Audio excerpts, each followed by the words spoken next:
अंतरराष्ट्रीय युवा विद्वान, जैन दर्शन में यूनिवर्सिटी टॉप व गोल्ड मेडलिस्ट, जैन सिद्धांत एवं न्याय विषयों को सरलता से समझाने वाले, यूएसए, इंग्लैंड, ऑस्ट्रेलिया आदि अनेक देशों में जैन धर्म की महती प्रभावना करने वाले, पंडित टोडरमल पुरस्कार, युवा विद्वत रत्न आदि अनेक पुरस्कारों से सम्मानित मूर्धन्य विद्वान डॉक्टर संजीव कुमार गोधा जयपुर द्वारा जानिए धर्म का मर्म। इस कार्यक्रम के प्रायोजक हैं सागर मध्य प्रदेश के एक साधर्मी भाई की ओर से इन प्रवचनों का प्रसारण किया जा रहा है। सम्यक दृष्टि ज्ञानी जीव कादे में पड़े हुए सोने के समान है, और यहाँ लिख दिया जैसे लोहा कीचड़ में फंसा जंग खा जाता है। लोहा जंग खा गया, कीचड़ में फंसा हुआ था, जंग खा गया। लोहा क्यों खा गया? कीचड़ के बीच में रह रहा था, स्वभाव ही उसका उसी तरह का है। माने सोने का स्वभाव और कीचड़ का स्वभाव, ये लोहे का स्वभाव, ये दोनों के स्वभाव अलग अलग प्रकार के हैं। लोहे का स्वभाव उससे लिप्त हो जाने का है और सोने का स्वभाव अलिप्त रहने का है। इसी तरह से सम्यक दृष्टि जो जीव हैं, क्या ये सम्यक दृष्टि ज्ञानी जीवों का स्वभाव अलिप्त रहने का है और मिथ्या दृष्टियों का स्वभाव लिप्त रहने का है। क्या करें? वैसे ही मिथ्या दृष्टि की अवस्था होती है, लोहे जैसा है। क्या करें? अरे अरे अरे, हम तो समझ रहे थे ये तो गोल्ड है, लेकिन थोड़ा सा जैसे ही घिसा हमें पता लगा अरे यार ये तो लोहा है, ये तो लोहा है। लेकिन एक बड़ी गजब की बात कहना चाहता हूँ यहीं बीच में, इसी प्रसंग में। यदि आज तक हम लोहे भी रहे हैं, यदि आज तक हम कर्म रज से लिप्त होकर के भी रहे हैं, तो भी अधिक विकल्प करने की ज़रूरत नहीं है, अधिक टेंशन करने की ज़रूरत नहीं है कि वही लोहा, क्या वही जो लोहा है जैसे ही पारस के संपर्क में आ जाएगा वो लोहा गोल्ड में कन्वर्ट हो जाएगा। क्या?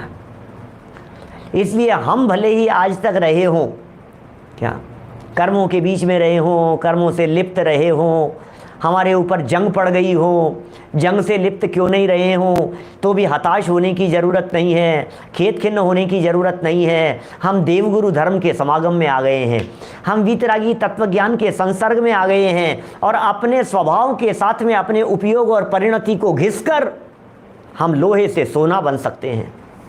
क्या जो स्वभाव है ना अंदर में परम पवित्र, मेरा वो स्वभाव पारस है। पारस जी, मेरा वो जो स्वभाव है वो स्वभाव गोल्ड नहीं है, वो स्वभाव पारस है। उस पारस पत्थर के ऊपर वर्तमान में ये जो उपयोग रूपी परिणति है, ये उपयोग माने ज्ञान स्वभाव, वर्तमान प्रकट ज्ञान की पर्याय, ये जब प्रकट ज्ञान की पर्याय अपने उस त्रिकाली पारस रूपी स्वभाव के ऊपर घिसी जाती है, तो ये जो पामर बनी हुई पर्याय थी ये पवित्र हो जाती है। क्या? टच होती ही गोल्ड बन जाएगा। सुनिए, निगोदिया जीव, मिथ्या दृष्टि जीव, अज्ञानी जीव वे लोहा हैं। सिद्ध परमात्मा, अरहंत सिद्ध भगवान ये गोल्ड हैं। और मैं कौन हूं? मैं तो पारस हूं। पारस वारिया जी क्या कह रहे हैं? मिथ्या दृष्टि अज्ञानी जीव लोहे की तरह है, सम्यक दृष्टि ज्ञानी जीव से लेकर अरहंत सिद्ध भगवान तक वे प्योर गोल्ड की तरह है। लेकिन मैं कैसा हूँ? मैं तो पारस की तरह हूँ। जो पर्याय मेरे इस पारस पत्थर रूपी स्वभाव का अवलंबन लेगी वो पर्याय गोल्ड में कन्वर्ट हो जाएगी।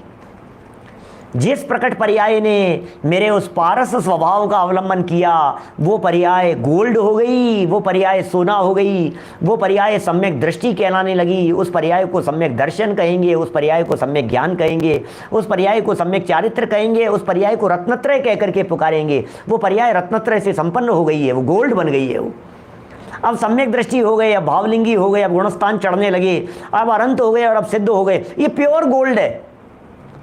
सिद्ध भगवान ये प्योर गोल्ड है। क्या? जैसे जैसे नीचे उतरते जाते हैं, चौथे गुणस्थान वाला भी गोल्ड है, लेकिन वो थोड़ा सा अशुद्ध है। पंचम गुणस्थान वाला गोल्ड थोड़ा सा ज़्यादा निर्मल हो गया, छठे सातवें गुणस्थान वाला गोल्ड थोड़ा सा और निर्मल हो गया, और श्रेणी चढ़ने वाला वो गोल्ड शुद्धता की प्रोसेसिंग में चल रहा है और अरहंत और सिद्ध दशा की प्राप्ति हो गई। ये प्योर 24 कैरेट का गोल्ड हो गए हैं सिद्ध भगवान। क्या बोलो। अब ये जो सिद्ध भगवान रूपी जो प्योर गोल्ड बना है, यह सम्यक दृष्टि रूपी जो गोल्ड बना था और धीरे धीरे इस गोल्ड की अशुद्धता दूर हो गई थी, इसके पीछे कारण क्या था? बोले इसके पीछे कारण था पारस, स्वभाव का अवलंबन। ये एकमात्र कारण था। जिस परिणति ने स्वभाव का अवलंबन किया, धन्य हो गई भाई साहब। ऐसा है, ये गजब का स्वरूप है। और मिथ्या दृष्टि कोई बात नहीं, लोहा था, दुखी होने की क्या जरूरत है, होगा लोहा, क्या फर्क पड़ गया है? लोहा है तो है, कोई बात नहीं, लोहे ही तो गोल्ड बन जाते हैं। क्या संगति संगति संगति, क्या अच्छी संगति की जरूरत है भैया, अच्छी संगति की ज़रूरत है। अच्छी फैक्ट्री में डाल दो, फिर देखो आप रॉ मटेरियल कितना भी अच्छा हो, लेकिन यदि फैक्ट्री में गलत डाल दिया गया तो गड़बड़ हो जाएगी। वज्र सेन जी साहब 16 ताव लगने के बाद पवित्र हो जाता है वो। हम ये कहते हैं, सुनिए, ये फैक्ट्री है सारे दुनिया भर में।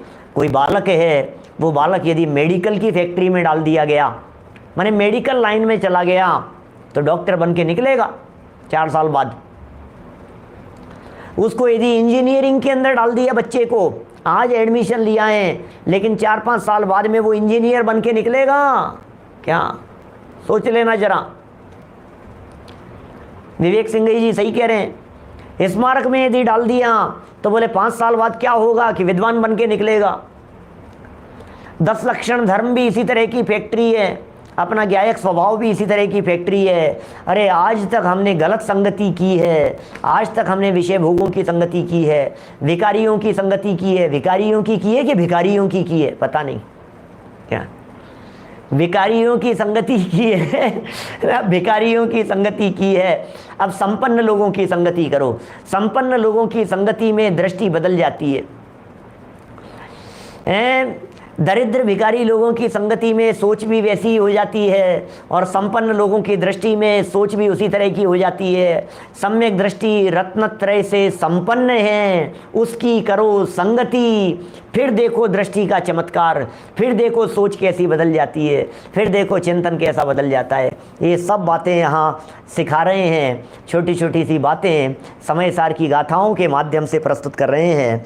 2 गाथाएं हमने यहाँ पढ़ी है, उसका अनुवाद चल रहा था।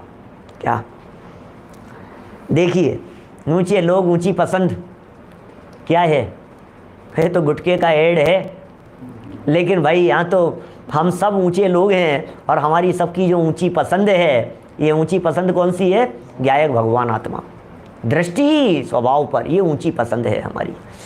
देखिए 109 नंबर पेज, 3री लाइन, वैसे ही मिथ्या दृष्टि की अवस्था होती है। क्या बात यह है कि सम्यक दृष्टि के भीतर, बात क्या है कि सम्यक दृष्टि के भीतर सम्यक ज्ञान का प्रकाश है। ये सम्यक दृष्टि के भीतर है, ये सम्यक ज्ञान का प्रकाश है, जिसके कारण कर्म से नहीं बंधता है। बंध क्यों नहीं रहा है? ये बंध क्यों नहीं रहा है? उसका प्रकाश है उसके भीतर। और मिथ्या दृष्टि के अंदर मिथ्या ज्ञान है, अतः कर्मों से बंध जाता है।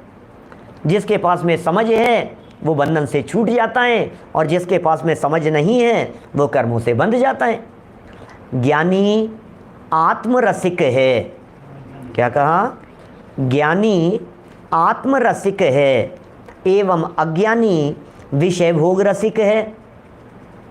ज्ञानी तो आत्मरसिक है, अज्ञानी विषय भोग रसिक है। अज्ञानी का अभ्यंतर कर्मों से लिप्त है।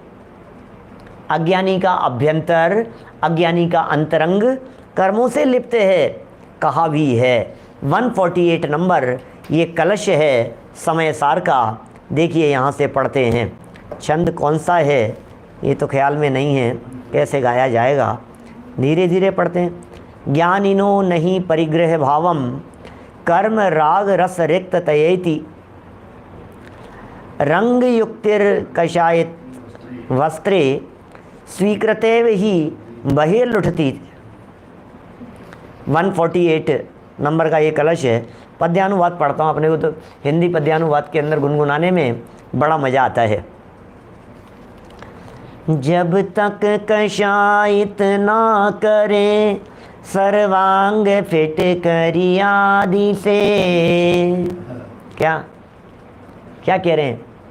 जब तक कषायित ना करे सर्वांग फिट करी आदि से तब तलक सूती वस्त्र पर सर्वांग रंग चढ़ता नहीं। बस उस तरह ही राग रस से रिक्त सम्यक ज्ञानी जन सब कर्म करते पर परिग्रह भाव को ना प्राप्त हो। क्या? जब तक कषायित ना करें, उदाहरण दिया है 2 लाइनों में। कषायित करना क्या होता है? कुछ एक कषायला एक स्वभाव होता है फिटकरी वगैरह में। आप जानते हैं, रंगरेज का उदाहरण देकर के यहाँ चर्चा की है। रंगरेज होते हैं कपड़े को रंगने वाले। जो लोग कपड़े को रंगते हैं वो किस तरह से कपड़े को रंगते हैं? क्या? पद्यानुवाद शास्त्र में लिखा हुआ नहीं है, अलग से पढ़ा है मैंने। स्क्रीन पर जब हमारे लिखते हैं सामने से तो आप उसका स्क्रीनशॉट ले लिया करें।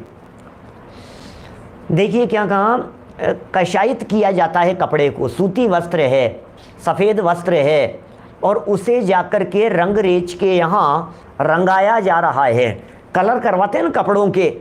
क्या ये लेडीज़ वगैरह क्या बोलते हैं, साड़ियाँ कभी रंगवा लेते हैं, कभी शर्ट रंगवा लिया, सिंगल कलर था उसे जाकर के दूसरे रंग का करवा दिया, नीलगर भी कहते हैं हीरा चंदी साहब। तो अब जाकर के रंगवा लेते हैं उसे, वो रंग देता है तो कलर चढ़ जाता है। लेकिन वो जो रंग चढ़ाता है उसके ऊपर, उसके पहले उसको फिटकरी, लौंद, हल्दे इनकी पुट सहित करके उसको भिगोए रखता है उस चीज़ में। बनारसी दास जी ने नाटक समयसार के अंदर इस प्रसंग में एक बहुत सुंदर छंद दिया है इसी तरह का। जैसे फिटकरी लौंद हरडे की पुट बिना श्वेत रंग डारिये मझिट रंग डारी के भीग्यो रहे चिर काल सर्व थाने होई लाल। ऐसा एक छंद दिया बनारसी दास जी ने नाटक समयसार में। लंबे समय तक उसको हमने मंजीठ रंग के अंदर भिगोने की कोशिश की, लेकिन फिर भी सर्वथा लाल नहीं होता। क्या? उसके अंदर सफ़ेदी रह जाती है, सफ़ेदी के निशान रह जाएंगे, सफ़ेदी की धारियाँ रह जाएगी। तो अच्छे से रंग चढ़ाने के लिए क्या किया जाता है? बोले उसको पहले आप फिटकरी वगैरह डाल करके उसको कसायला कीजिए उस कपड़े को। क्या ख्याल में आ रही है बात? माने उसको कपड़े को फिटकरी के पानी में डाल दीजिए और उसको काफ़ी समय तक थोड़ा भीगा रहने दीजिए। फिटकरी, हल्दे, लौंद इस तरह के शब्दों के प्रयोग किए हैं। मनियारों के रास्ते में भी इस तरह का काम होता है, जयपुर में कॉलेज के सामने। देखिए क्या कह रहे हैं यहाँ, ज्ञानी के भीतर राग रस की शून्यता होती है। ज्ञानी के भीतर शून्यता है। किसकी शून्यता है? राग रूपी रस की शून्यता है ज्ञानी के भीतर। इसलिए उसके कर्मों का उदय ममता भाव को प्राप्त नहीं होता। अंदर में राग ही नहीं है, क्या करोगे? क्या अंदर में लौ तो लगनी चाहिए। अंदर में बारूद बिछाओ तब तो आग लगेगी। आग यदि अंदर में सुलग रही है तब तो उसे भड़काया जा सकता है। जिसके अंदर में कषाय की आग नहीं लगी हुई हो उसे कौन भड़काए? दुनिया में होते हैं, अरे साहब इन्होंने भड़का दिया, अरे साहब इन्होंने भड़का दिया। किसी के भड़काने से दुनिया में कोई नहीं भड़कता है। क्या इनको भड़का दिया, इनको भड़का दिया, भड़क गया। भड़क क्यों गए ये बताओ? अंदर में आग तो खुद के लगी हुई थी। दूसरे के भड़काने से भड़कता है कोई व्यक्ति? इन्होंने भड़का दिया साहब, अरे साहब इन्होंने आग लगा दी। अच्छा इन्होंने आग लगा दी, आग जल रही थी अंदर में। इन्होंने तो हवा लगा दी थोड़ी सी, ये कह सकते हो आप। आग तो खुद, जिसके अंदर में आग नहीं हो उस व्यक्ति को कौन भड़का सकता है? क्या बतलाइए जरा। अंदर में जिसके आग नहीं लग रही हो, अंदर में जिसके कषाय भाव नहीं हो, अंदर में जिसके विकार भाव नहीं हो, अंदर में जो विकृत नहीं हो, ऐसे व्यक्ति को कौन भड़काए भैया? भड़काओ जरा, भड़काओ। हैं, ये मुस्कुराता रहेगा, ये भड़कता ही नहीं है। इसका मतलब सारा खेल अंदर की अपनी रागी और विकारी परिणति का है। क्या समझ में आ रही है? मतलब कितनी गजब गजब की पंक्तियां हैं। ज्ञानी के भीतर राग रस की शून्यता होती है, उसके भीतर राग का रस ही नहीं बचा है, इसलिए उसके कर्मों का उदय ममता भाव को प्राप्त नहीं होता है। अब ले आओ, अंदर में सोच ही नहीं है, अंदर में भाव ही नहीं है, अंदर में ममत्व परिणाम ही नहीं है। जैसे जिस वस्त्र को कषायित न किया गया हो, ये वस्त्र भी कषायित होते हैं क्या? अज्ञानी जीव भी कषायित होते हैं और वस्त्र भी कषायित होते हैं। ये वस्त्रों का कषायितपना अलग प्रकार का है और अज्ञानियों का कषायितपना अलग प्रकार का है। ये वस्त्र कैसे कषायित किए जाते हैं तो बतला दिया ना हमने आपको अभी। पानी में वो, उसमें वो फिटकरी डाल देते हैं, हर्ड है, लौंद है, 2-3 शब्द हैं, ये अलग अलग तरह के उनके वो मटेरियल होता है। उसको डालने के बाद जैसे जिस वस्त्र को कषायित न किया गया हो, क्या कषायित नहीं किया गया हो, उसके ऊपर रंग का संयोग होते हुए भी, अब रंग का संयोग दिखाई दे रहा है, रंग में डाल दिया, अरे रंग में डाल दिया, रंग में डाल दिया, वह रंग बाहर ही बाहर रहता है, वस्त्र के भीतर प्रवेश नहीं करता। क्या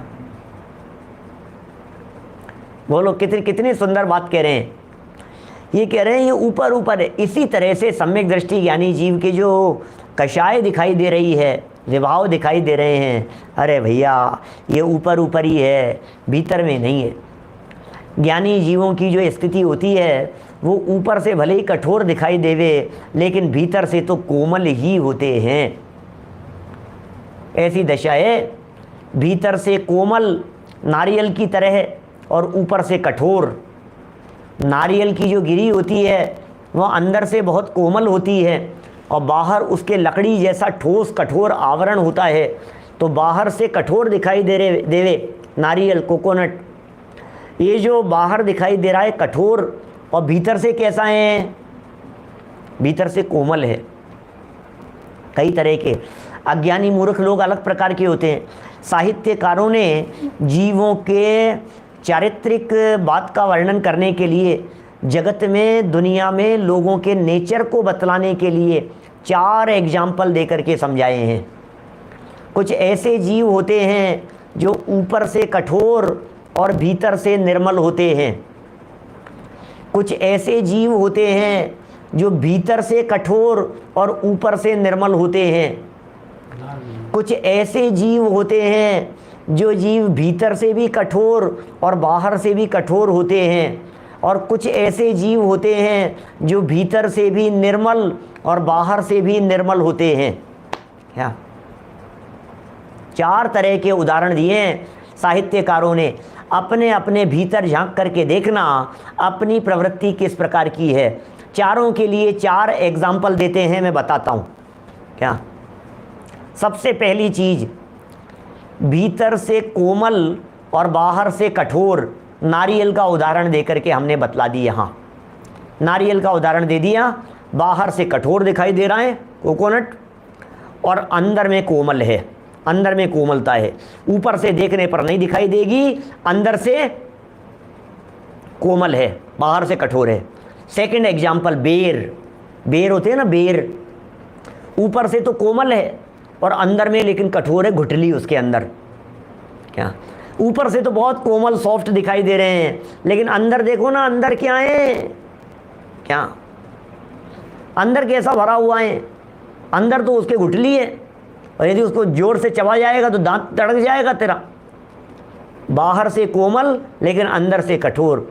तीसरे प्रकार का एग्जाम्पल दिया है, जो बाहर से भी कोमल और अंदर से भी कोमल, और एक है बाहर से भी कठोर और अंदर से भी कठोर। एक के लिए एग्जाम्पल दिया है सुपारी का। क्या, और एक के लिए एग्जाम्पल दिया है किशमिश का। किशमिश जो होती है वो बाहर से भी कोमल है और अंदर से भी कोमल है, और जो सुपारी होती है सुपारी गोल, क्या वो जो सुपारी है वो सुपारी बाहर से तो कठोर है ही, अंदर से भी कठोर है। सुपारी जैसे जीव वे तो भ्रष्ट जीव हैं ही, वे तो पापी जीव हैं, लेकिन उनसे भी ज़्यादा खतरनाक वे होते हैं जो ऊपर से कोमल और अंदर से कठोर होते हैं, ये मायाचारी। क्योंकि ऊपर से तो प्रदर्शन अच्छा अच्छा दिख रहा है लेकिन अंदर में बहुत कठोर है। क्या, दो जीवों को अच्छा कहा गया है, एक वे जो ऊपर से कठोर दिखा रहे हैं लेकिन अंदर से बहुत सॉफ्ट हैं, और उनकी तो बात ही क्या कहना, जो बाहर से भी कोमल हैं और भीतर से भी कोमल है। ज्ञानियों का जीवन तो भीतर बाहर एक सरीका हुआ करता है, उनका जीवन तो इसी तरह का होता है जैसे किशमिश जैसा जीवन होता है। हमारे बड़े दादा के लिए मैंने किशमिश का उदाहरण देकर के, जब उनका सम्मान हुआ था 2005 में, तो मैंने 5 या 7 में, तो मैंने उनके लिए जो लेख लिखा था उसमें ये 4 एग्जाम्पल दिए थे। ये 4 उदाहरण यदि मैं गलत नहीं हूँ तो मैंने नाटक समय सार में पढ़े थे। मतलब ये 4 प्रकार के कैरेक्टर, 4 प्रकार के व्यक्तित्व होते हैं। और हमारे जो बड़े दादा थे आदरणीय पंडित रतनचंद जी भारेल साहब, अध्यात्म रत्नाकर, वे सच में बाहर से भी कोमल थे और अंदर से भी कोमल थे। मैंने अपने जीवन के 25 साल उनके सानिध्य समागम में बिताए लगभग। मैंने इतना ऐसा सरल व्यक्तित्व, कभी बाहर हो या अंदर हो, हैं, कभी कठोरता रही नहीं जिनके जीवन में, ऐसे सरल जीवन होता है। देखिए यहाँ जो बात चल रही है, यहाँ तो बात क्या चल रही थी, कशायित परिणामों की बात चल रही है, वस्त्रों के कशायित पने की बात चल रही है। जैसे जिस वस्त्र को कशायित न किया गया हो उसके ऊपर रंग का संयोग होते हुए भी वह रंग बाहर ही बाहर रहता है, ये रंग बाहर ही बाहर दिखाई देता है, वस्त्र के भीतर प्रवेश ही नहीं करता, ऊपर ऊपर ही दिखाई दे रहा है। उसी तरह से इन्होंने उदाहरण नीचे दिया है, सिद्धांत ऊपर है, इसी के ऊपर वाली लाइन में, उसी तरह से ज्ञानी के भीतर राग रस की शून्यता होती है। ज्ञानी के भीतर में राग का रस नहीं है, इसलिए उसके कर्मों का उदय ममता भाव को प्राप्त नहीं होता। इसका मतलब ज्ञानी जीव कर्मों के बीच में रहते हुए भी कर्म से लिप्त नहीं होते, कर्मों के बीच में रहते हुए भी कर्मों से फंसते नहीं हैं, कर्म उनके ऊपर चढ़ते नहीं हैं, कर्म रूपी रज उनके ऊपर चढ़ती नहीं है। इस तरह के एग्जाम्पल बंद अधिकार में भी समय सार में दिए हैं। भैया राग और कषाय और विभाव भाव की चिकनाई होगी तो कर्म रूपी रज ऊपर आकर के चढ़ेगी, राग विभाव और कषाय भावों की यदि चिकनाई नहीं होगी तो कर्म रूपी रज भी ऊपर आकर के नहीं चढ़ेगी। अब नीचे चर्चा प्रारंभ हो रही है, एक और अद्भुत चर्चा, गजब की चर्चा, ज्ञानी जीवों के कर्मों की निर्जरा के संदर्भ में। किन के कितनी निर्जरा होती है, कैसी निर्जरा होती है, उस निर्जरा के संदर्भ में एक सुंदर प्रकरण कार्तिकेय अनुप्रेक्षा को आधार बना करके यहाँ प्रारंभ कर रहे हैं। थोड़ा लंबा चलेगा प्रकरण कार्तिकेय अनुप्रेक्षा का, 1-2 दिन, लेकिन समझने जैसा मार्मिक प्रकरण है। और फिर हम करेंगे बंद आदि कारणों की चर्चा। अभी की चर्चा को यहीं विराम देते हैं। इस कार्यक्रम के प्रायोजक हैं सागर मध्य प्रदेश के एक साधर्मी भाई की ओर से इन प्रवचनों का प्रसारण किया जा रहा है।